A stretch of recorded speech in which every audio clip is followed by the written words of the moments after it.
Você ouve agora na Rádio Estelar. Conversas com Trigueirinho.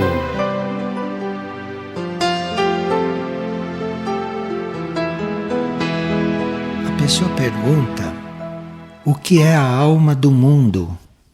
Como estamos diante desta alma do mundo? É que o planeta tem alma? O que é isto? O que nós chamamos de alma do mundo é aquela essência que penetra tudo em um determinado planeta, em um determinado mundo. Então, essa essência do planeta, esta essência do mundo, permeia desde os átomos até os homens. Tudo aquilo que existe está dentro desta essência, desta alma do mundo. Cada mundo tem a sua essência. Então, se nós vivemos na alma do mundo, do planeta Terra, nós somos constituídos para viver segundo esta essência, segundo esta alma. Então, cada um de nós tem uma essência que corresponde à alma do planeta onde estamos. E a alma do mundo no planeta Terra é uma alma bastante ampla. Estando nesta alma do mundo, nós podemos experimentar, podemos estar bem vivos e conscientes, desde estados de consciência paradisíacos até estados de consciência inferiores. Isto faz parte da alma do mundo, faz parte da essência do mundo. Então nós estamos naquele nível da alma do mundo com o qual estamos sintonizados. Um habitante de Marte ou um habitante de Vênus, que não estariam no plano físico, né? Porque os habitantes desses planetas não estão no plano físico. Eles estão dentro da alma do mundo daqueles planetas.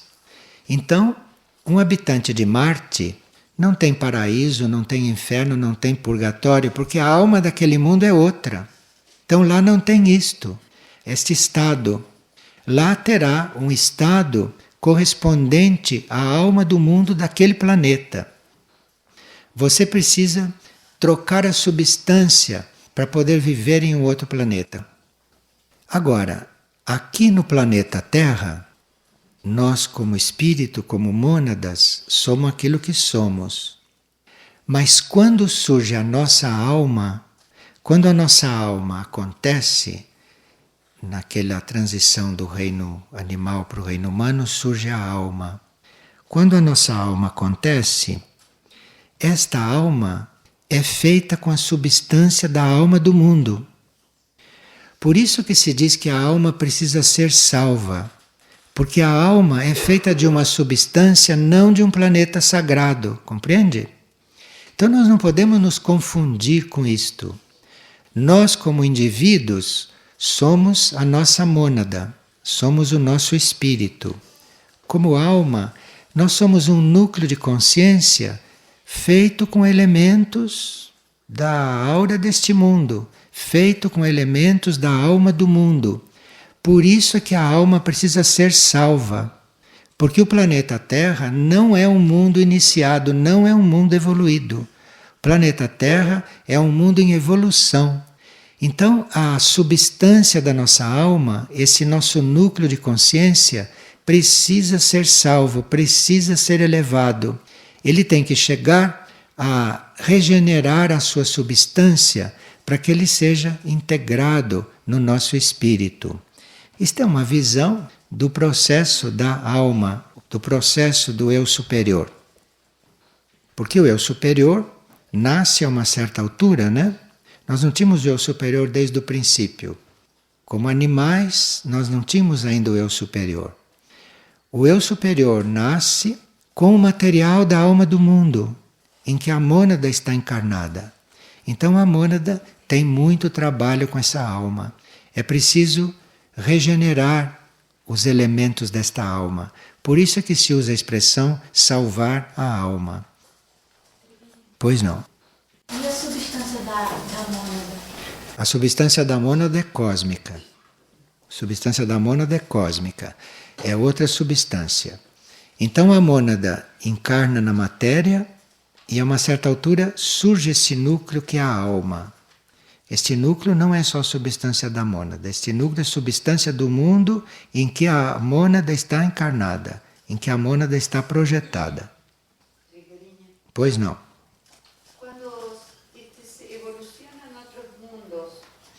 Ela está perguntando como é que seres podem ir para mundos inferiores.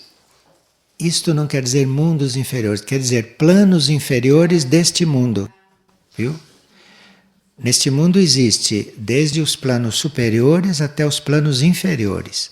Então, quando se diz que um foi para um mundo inferior, é dentro deste mesmo mundo.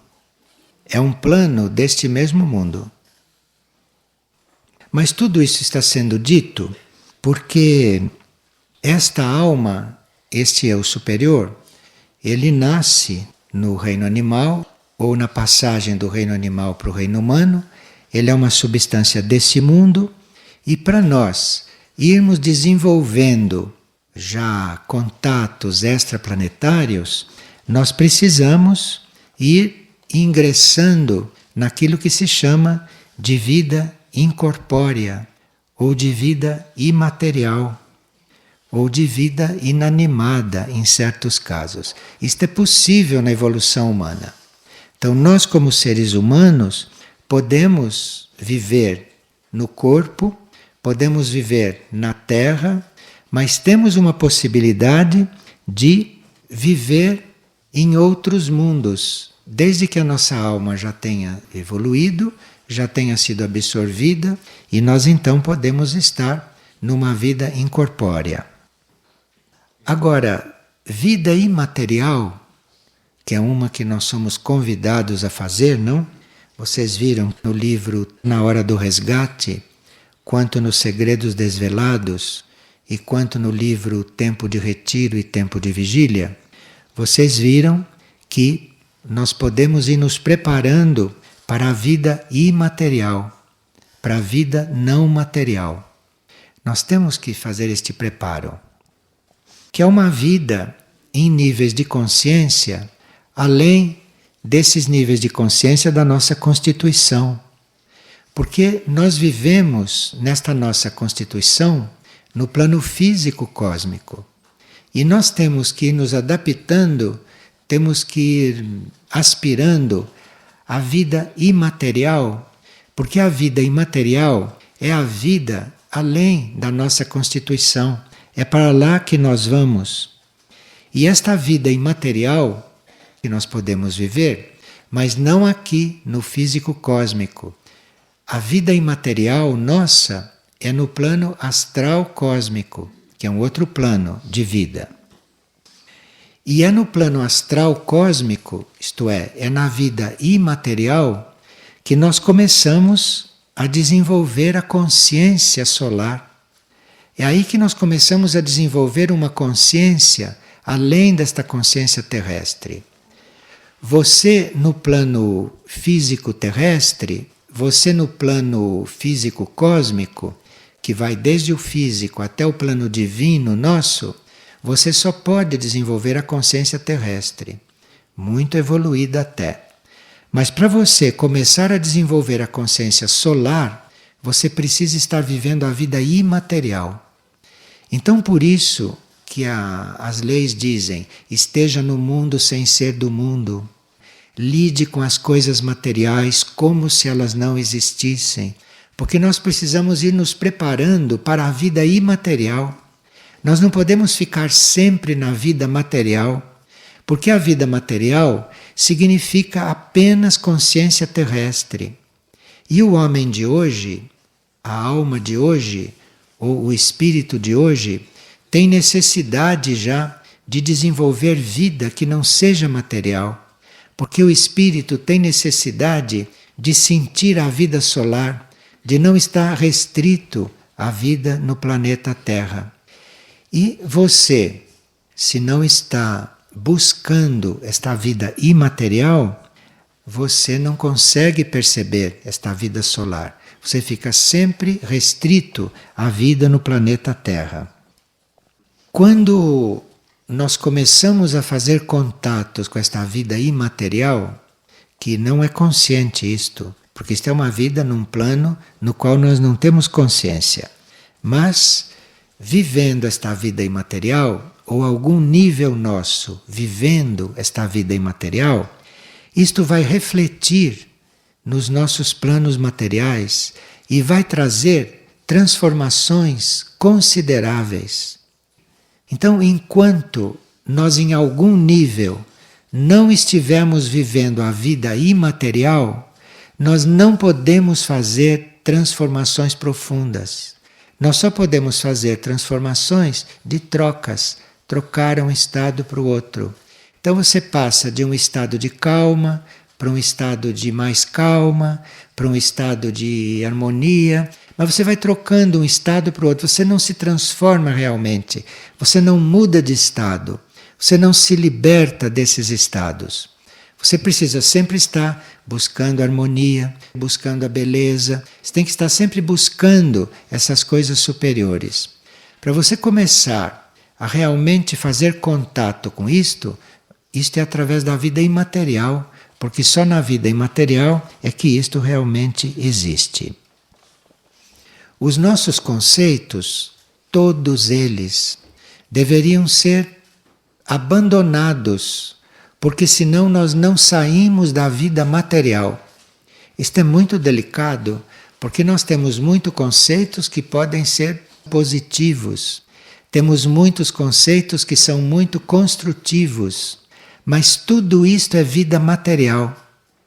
Por mais elevado que seja o conceito que nós tenhamos de alguma coisa, isto é vida material. Para nós entrarmos neste outro tipo de vida, isto é, para nós um dia entrarmos na vida imaterial, nós precisamos ir desconfiando, abrindo mão ou abandonando os nossos atuais conceitos. Porque os nossos atuais conceitos a respeito de qualquer coisa são sempre conceitos materiais. Porque nós não vivemos a vida imaterial. Então não podemos ter um conceito realmente maior. Então nós temos que estar abrindo mão dos nossos conceitos, que é para termos a possibilidade de ver as coisas imaterialmente. Porque senão nós passamos de um conceito para o outro. Nós passamos de um conceito inferior para um conceito superior. Mas tudo isto é vida material, porque se é conceito, é vida material. E isto não tem nada a ver com a vida imaterial. A vida imaterial não tem conceito algum desses que nós temos, mesmo os melhores. Então, aquele livro Sinais de Contato tem uma coisa por trás que não foi escrita ali. E esta coisa que tem por trás é a energia para nós irmos contatando a vida imaterial. Eu não me lembro se o livro diz isto, mas aquele que saiu do corpo, que foi transmutado, foi transferido para uma área da consciência onde ia começar a experimentar a vida imaterial e a vida inanimada. Então, por isso é que foi retirado do corpo, para que pudesse, começando, dar os primeiros passos na vida imaterial. Então, muitas vezes, aquilo que está dentro de nós, o nosso ser superior, necessita de vida imaterial. E aqui na Terra é impossível. Então, este ser superior é retirado dos corpos terrestres para começar os primeiros estágios na vida imaterial. E claro que aquele corpo tem que ser ocupado por um outro, se aquele corpo tem que continuar alguma tarefa aqui. E essas transmutações de mônada, como aquela que é descrita naquele livro, aquilo é uma necessidade quando o ser interior, quando o indivíduo tem necessidade de vida imaterial. E aqui e nesses corpos não pode fazer. Então aí o indivíduo vai fazer a vida imaterial nos planos imateriais e os corpos prosseguem no seu karma material ocupados com outro indivíduo. Ou se forem corpos que tenham já uma certa disciplina, nem precisam ser ocupados por outro indivíduo. Isso também não está dito lá no livro. Então, se esses corpos já têm uma certa disciplina, coisa que o livro não descreve, não precisa ser ocupado por um outro indivíduo. O indivíduo sai, vai fazer a vida imaterial e as naves laboratório, fazem certos contatos, certos circuitos naqueles corpos que eles consigam viver conectados com aquele que partiu para a vida imaterial ou conectados com algum outro indivíduo que nem precisa estar encarnado para aqueles corpos funcionarem. Pois não. Esses seres extraterrestres, eles fogem dessa lei, né? Quando eles entenderam. Os seres extraterrestres são de outras substâncias, que são de outros planetas, são de outros mundos. E se são de mundos mais adiantados, eles conseguem manejar as leis deste mundo. Então, se neste mundo houver um indivíduo que precise fazer um estágio numa vida imaterial e os seus corpos continuarem aqui, é preciso da tecnologia extraterrestre para que isso possa acontecer. Porque ali tem que se dar uma forma daqueles corpos continuarem ocupados por um outro indivíduo ou reorganizados de forma que possam continuar sozinhos. Até que aquilo que foi para o mundo imaterial possa retomar estes corpos depois do seu estágio. Então existe esta vida imaterial que nós todos temos que um dia alcançar. Temos que um dia alcançar, mas isto não é substância terrestre. Agora, além desta vida imaterial, nós ainda dispomos de toda a evolução inanimada. Esta evolução inanimada é um tipo de vida que está muito próximo da consciência única, da consciência da unidade. Mas primeiro, o nosso ser tem que fazer estágios na vida imaterial para depois passar para a vida inanimada. E aí da vida inanimada acontece uma união com o todo. Isto tudo é tema de sinais de contato, que está nas entrelinhas daquele livro. Pois não. Para a vida imaterial é preciso que seja um iniciado? Para a vida imaterial, é preciso que o ser interior já tenha feito as experiências necessárias na vida material. E como os corpos, ou como parte do karma ainda está no plano material, ele não precisa ficar impedido de fazer o seu desenvolvimento. Então ali pode acontecer uma transmutação. Isto é uma das formas de transmutação, que foi aquela forma que aconteceu lá, naquele livro. Isso tudo tem que estar dentro da lei, tudo dentro da lei. Isto são leis, é que são leis não conhecidas na Terra. Isto tudo não é fora da lei. Isto são leis, mas não terrestres. Mas há um percurso para nós chegarmos nestas leis. Lá na trajetória do fogo existe essa visão, existe esse trajeto. Agora, nós precisamos dessa vida imaterial a uma certa altura, porque precisamos ir nos ligando com esta fonte única e com esta vida única. Mas é só naquilo que a gente chama de vida inanimada, que é completamente desconhecida aqui na Terra, que é impossível viver na Terra, é através da vida inanimada que nós vamos nos identificando com esta vida infinita, com o infinito e com tudo aquilo que é a vibração na fonte infinita. Então é como se a gente estivesse tocando um assunto que vai desenvolvendo em nós muitas aberturas, vai desenvolvendo em nós muitas ligações, mas não ligações com o que é material. Essas ligações são sempre cada vez menos materiais, até que o ser tenha uma necessidade de vida imaterial. Então aí deve haver no ser uma outra solução para as encarnações dele, ou ele pode entrar na lei da transmutação e dentro do equilíbrio continuar um processo material, mas ao mesmo tempo não ficar restrito aquela vibração. Esse livro Sinais de Contato deveria ter uma continuação, mas não sei se vai acontecer, mas a continuação seria isto, seria esta. E uma pessoa está pedindo que se fale sobre a respiração consciente, isto é, inspirar, reter, expirar, tornar, reter. Isso é um trabalho respiratório que se fazia em etapas passadas. Nós precisávamos de uma organização da respiração para atingirmos certos estágios mentais ou de consciência. Hoje, nós não precisamos mais disso.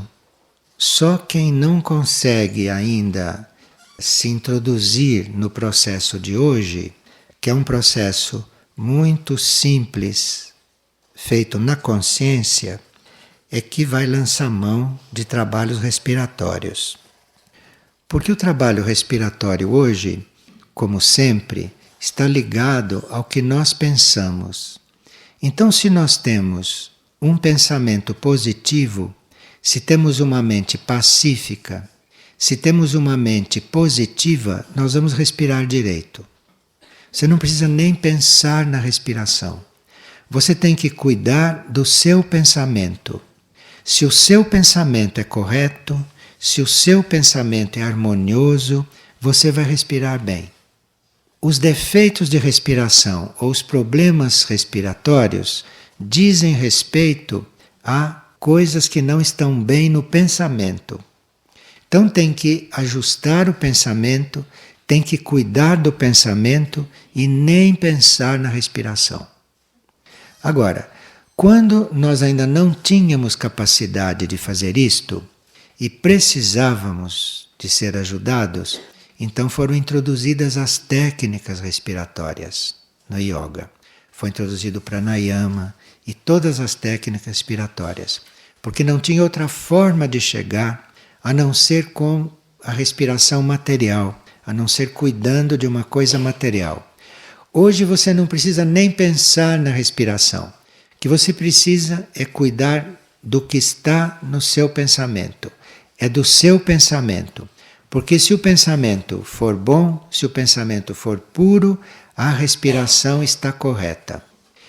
E cada um respira como precisa.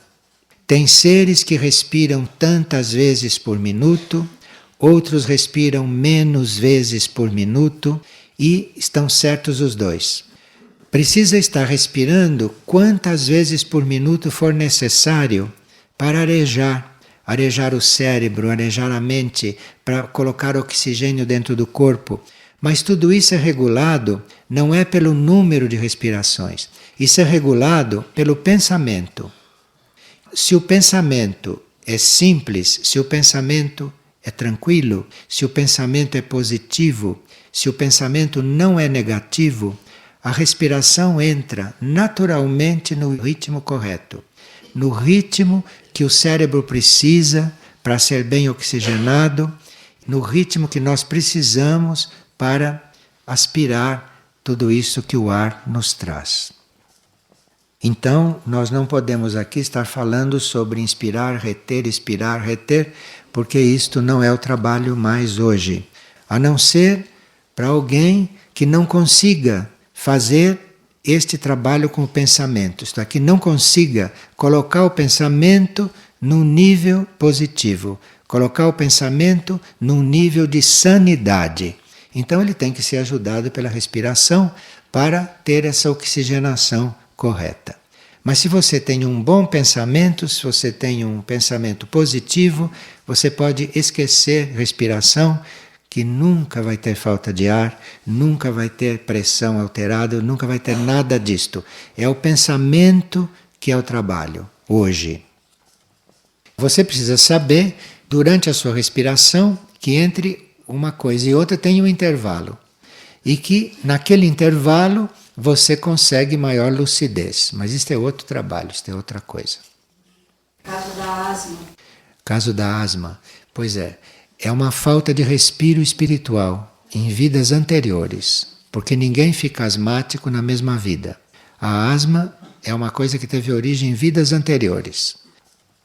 Como não houve respiro espiritual, como a pessoa não se dedicou o suficiente a coisas do espírito, às leis do espírito, numa vida ele entra com asma. Isto é o resultado desta falta, desta respiração.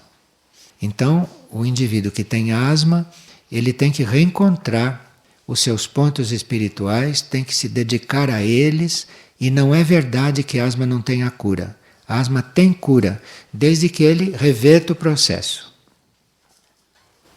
A pergunta sobre a respiração se referia a esse trabalho? Bem, a respiração está ligada a tudo, não? Porque nós somos muito coligados com o ar, então a respiração está coligada com tudo. Mas você não precisa pensar na respiração. A respiração é tão importante, é tão fundamental, que a gente não precisa pensar nela, que é para ela ser como tem que ser. Você precisa estar com o seu pensamento correto. Aí você vai respirar bem. Clinicamente, do ponto de vista médico, pode até precisar de um exercício respiratório. Mas isto é como você fazer um procedimento médico, é como você tomar um medicamento. Então você vai fazer a respiração. Mas isto é um procedimento de saúde. Não é disso que nós estamos falando. Nós estamos falando da respiração normal. E uma pessoa pergunta se é possível que numa mesma vida, uma pessoa que desceu a planos inferiores de consciência possa se recuperar e prosseguir. Sim, a gente pode, no momento em que toma a decisão, já ir mudando de plano. Pode ser sim na mesma vida. Depende da decisão que o indivíduo tomou. A partir daquela decisão, as coisas começam a mudar. E se ele tomou aquela decisão e ainda não está no fim da vida, se ele tomou aquela decisão no meio da vida, a partir daquele momento as coisas já começam a mudar. E ele começa então a mudar de plano. E uma pessoa sonha continuamente com chão sujo. Ela sempre tem receio de colocar o pé e assim por diante. Quando ela está descalça, ela tem nojo de tocar o chão, etc. O chão está sempre sujo. O que quer dizer estes sonhos? Então, quer dizer que você tem que começar uma purificação dos seus atos. Você tem que começar uma purificação das suas ações. E uma pessoa pergunta por que aqui em Figueira eu nunca sei que dia é hoje. Num certo nível da Figueira, o tempo e o espaço são completamente diferentes. Então aqui na Figueira, num certo nível, é Figueira, mas lá o tempo não passa, lá o espaço é infinito. Então, se a pessoa realmente se integra na Figueira, ela começa a sentir o tempo e o espaço diferentes. Se uma pessoa realmente se integra na Figueira, ela deixa, por exemplo, de se preocupar com a sua idade. Ela deixa, por exemplo, de achar que está velha. Se ela acha que está velha, é porque ela não se integrou realmente aqui. Ou ela acha que ela é jovem demais, ou ela acha que ela é imatura, que ela é uma criança. Isso é sinal que ela não se integrou aqui realmente. Porque quando a gente vai se integrando aqui, a gente entra num outro tempo e num outro espaço. O que não quer dizer que a gente esqueça deste tempo e deste espaço. Porque nós temos uma mente encarnada aqui. Então não podemos nos abstrair deste tempo e deste espaço. Mas, mesmo tendo que estar neste tempo e neste espaço material, nós já podemos viver os outros espaços e o outro tempo de Figueira. Você pode, por exemplo, tomar um carro aqui e já ter a consciência de lá onde você vai chegar. Porque você está num outro tempo e num outro espaço. Seu corpo ainda não chegou lá. Mas você já chegou, você já está trabalhando lá, você já está cuidando das coisas de lá. Não precisa fazer este itinerário para chegar lá. Você dentro da figueira já está lá. Então, isto é outro tempo e outro espaço, dentro da mesma entidade. Então, uma das coisas iniciais que as pessoas sentem é que aqui esquecem que dia é hoje. Não é, se ela quiser, ela se lembra, senão é uma esquecida que tem que cuidar da memória. Mas ela não é uma esquecida. Se ela precisar saber que dia é hoje, ela encontra aquilo. Mas se ela não precisa, ela se abstrai disto. E o tempo vai passando e ela não fica contando os dias. Aliás, isto é muito importante aqui, que você não fique fazendo contas aqui de nenhuma espécie. Que não quer dizer que a gente esqueça como é que faz contas. A gente tem que estar sempre pronto a fazer as contas no tempo e no espaço normais. Mas você, na realidade, está vivendo no outro tempo e no outro espaço. E a energia daqui é muito assim. E uma pessoa pergunta: qual é o significado para uma mulher de ter um filho? Bom, isso são coisas muito individuais, né? Mas, em geral, nós somos colocados na posição de ter um filho, se estamos num corpo feminino, primeiro para desenvolver a doação, para desenvolver o altruísmo, para desenvolver a renúncia, porque normalmente nós vamos trazer à vida um ser que vai ser o que ele tiver de ser e que você não tem o menor controle sobre isso. Você não tem a menor informação a respeito do que ele vai ser. Então, se você vai fazer o papel de mãe, você tem que estar muito preparada para não ter o menor senso de posse ou de controle sobre aquela vida.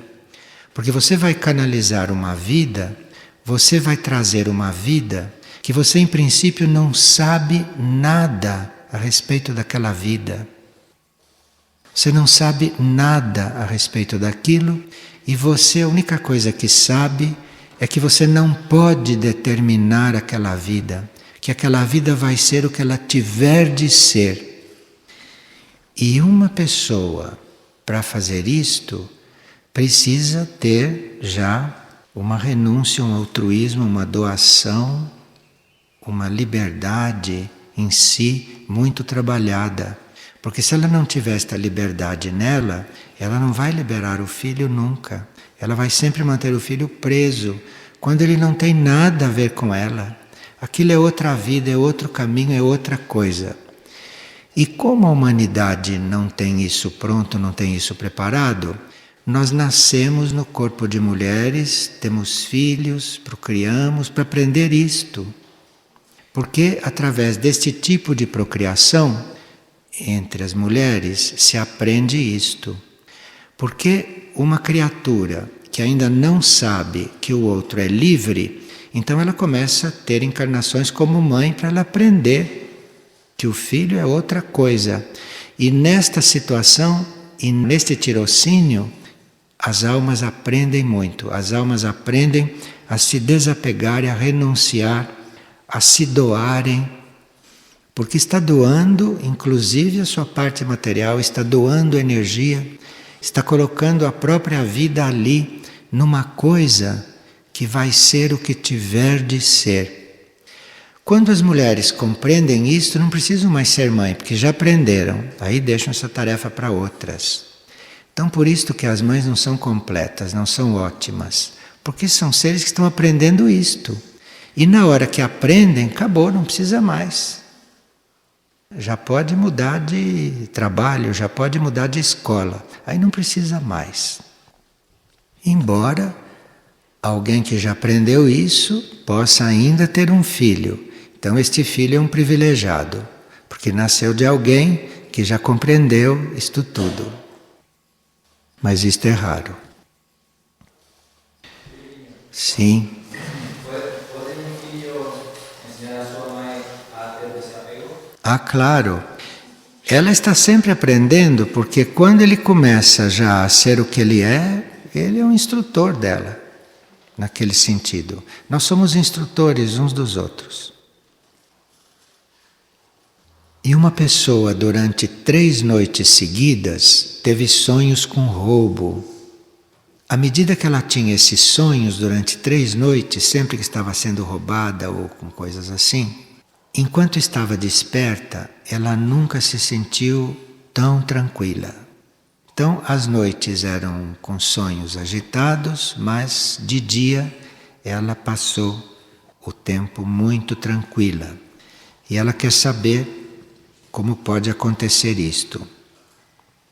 É que estes sonhos eram uma desobstrução do seu subconsciente. Então são coisas que estão no subconsciente muito reprimidas e que são colocadas para fora durante o sono. E quando se trata de roubo, isto são dramatizações que o subconsciente faz a respeito dos nossos estados não relativos a roubo. Então nós podemos não roubar, mas podemos ter dentro de nós alguma tendência, podemos ter dentro de nós algumas coisas não resolvidas. Por exemplo, quando você olha alguém e gostaria de ser como ele está ou como ele é, isto, num certo sentido, é um roubo. Você está ali roubando energia, você está vampirizando, você está fazendo um trabalho que, num certo sentido, é roubo. Então, no subconsciente, isto se dramatiza. No subconsciente, isto toma forma como se fosse uma coisa dramatizada. E você então começa a sonhar com isto. E mesmo dramatizado, você vai se sentindo desobstruída. Você vai se sentindo liberada daquilo. Por isso é que de dia você se sentia bem. E num dos sonhos, as pessoas roubavam coisas que estavam na casa dos seus pais. Compreende o que é este código genético, este DNA? Quando os nossos pais se sentiam roubados, isto passa para nós. Isto passa para nós no nosso código. Então nós já nascemos com aquele medo de ser roubados. Então, no subconsciente, isto tudo forma um aglomerado. Isto tudo fica um pouco desordenado. São uma série de impressões que vêm de vidas passadas, que vêm dos pais, pela hereditariedade, que vêm pelas coisas que acontecem agora. Então, o subconsciente é como um grande estúdio, onde se pode fazer qualquer filme. É um grande estúdio, tem material para fazer qualquer filme, para contar qualquer história, entre aquilo que está no seu subconsciente, aquilo que veio pelo código genético, aquilo que aconteceu com seus pais. Então nós podemos ter sonhos mirabolantes realmente. E claro que quando isto se libera, quando isto se transforma em sonhos e sai, nós nos sentimos muito liberados, nos sentimos muito tranquilos.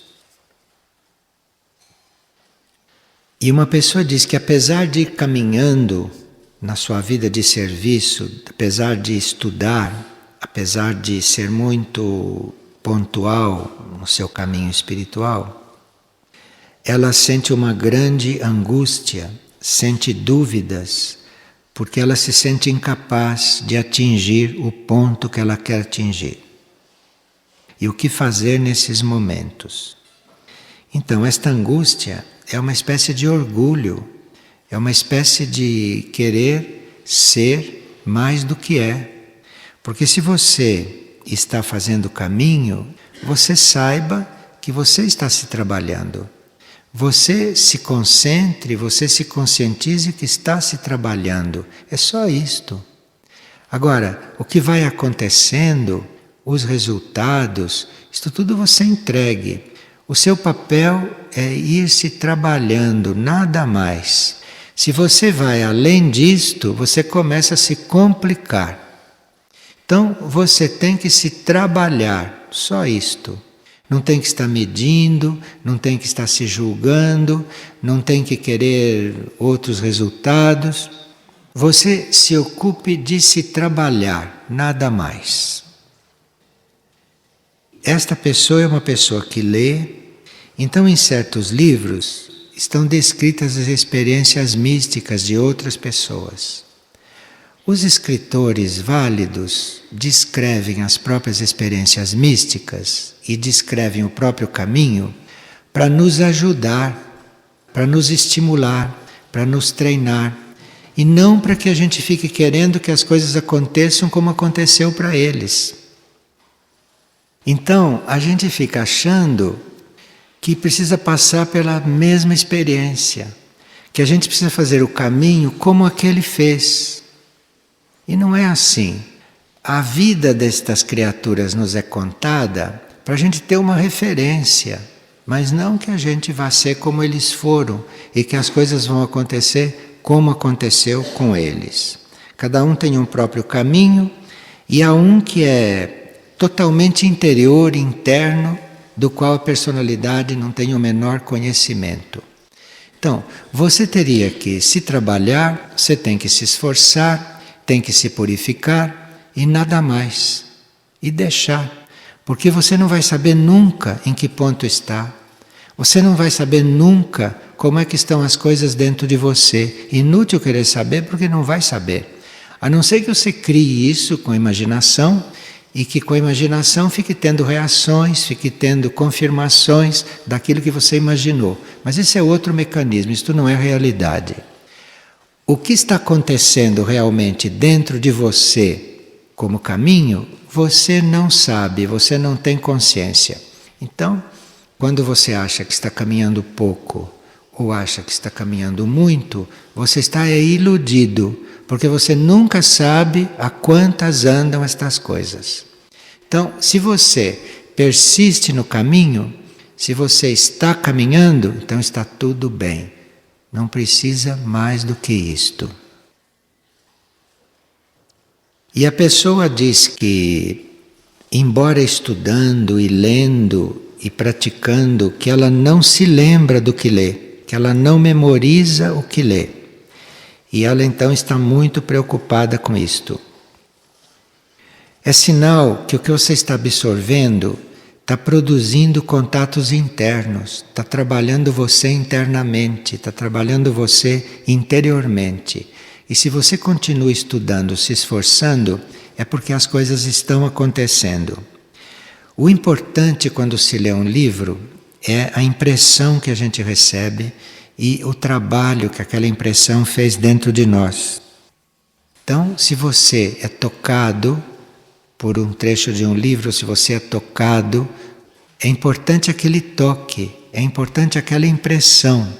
Então tem pessoas que quando são tocadas por uma coisa que encontram em um livro, elas geralmente interrompem a leitura e ficam cultivando aquele toque. Ficam ali em silêncio sobre aquele toque, porque ali aquilo desenvolve, aquilo pode ir se desenvolvendo. Isto que é o importante, isto que é o principal.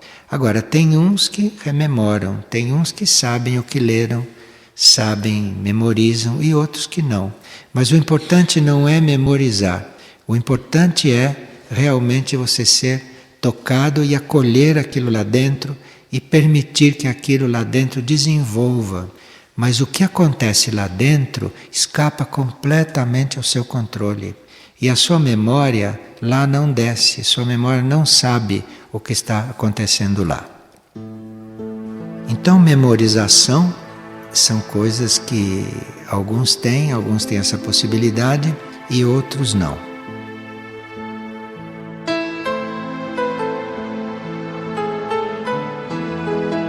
Você ouviu na Rádio Estelar Conversas com Trigueirinho.